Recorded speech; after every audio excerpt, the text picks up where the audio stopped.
Okay, so Lightroom curves is pretty advanced. It's a pretty advanced setting, but once you get the hang of it, it's quite easy to use and very nice. That first curve setting there with the white circle, that's the lighting, or I guess you could say the softer or the harsher settings.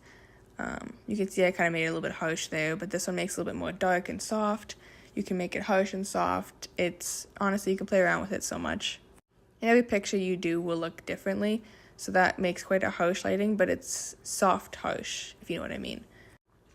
Then the red curve, that one brings out more of the greens and the pinks and the blues and reds, obviously, in pictures.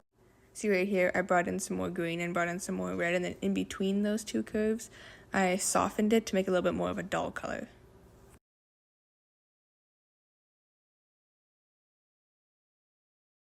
And the green curve, obviously that one brings out more purple because it's a duotone, and some more greens. So in between those curves, like again I said with the red, you can make curves, and in between the curves you can add more colors and you can mix colors. And you can pull colors from the background too. Now with the blue curve, that one brings out kind of obviously more blue, some purple. If you go far enough, you can get some yellow or some green. I like using that one quite a bit because it brings out more colors than the other two curves I find. That one's one of the ones I use quite a bit. And lastly, the lighting curve. So this one is a little bit harder to get the hang of. Took me a while to get there. I still don't even know it fully, but there's little sliders on the bottom that you see, and you can move those sliders to adjust what part of the picture you're making brighter. So the way I understand it, if you move it more to the left, it obviously makes the left side more bright. So the left bottom corner and kind of the top and a little bit more of the middle.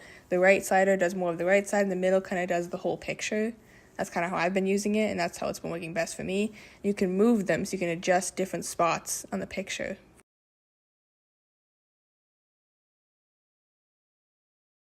Now here's where it gets tricky.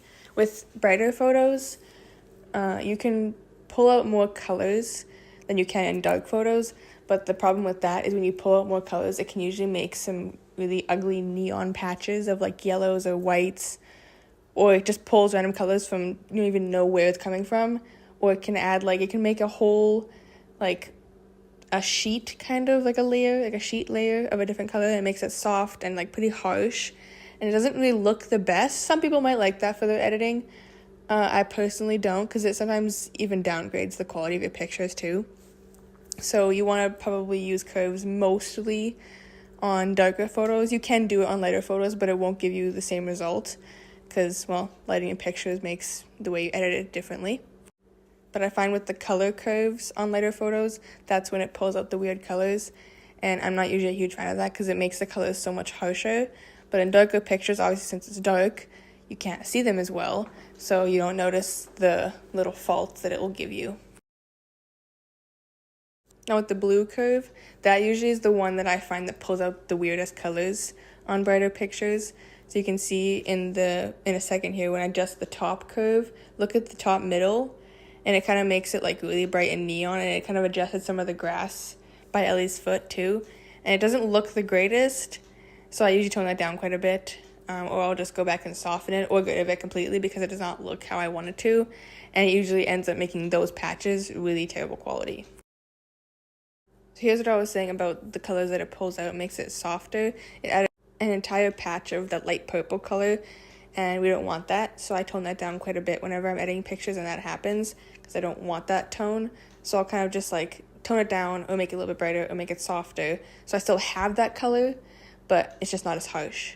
I'm still learning how to use the curves properly, but hopefully this taught some of you guys who don't know how to use curves at all about how to use them, because they are quite fun once you get used to them.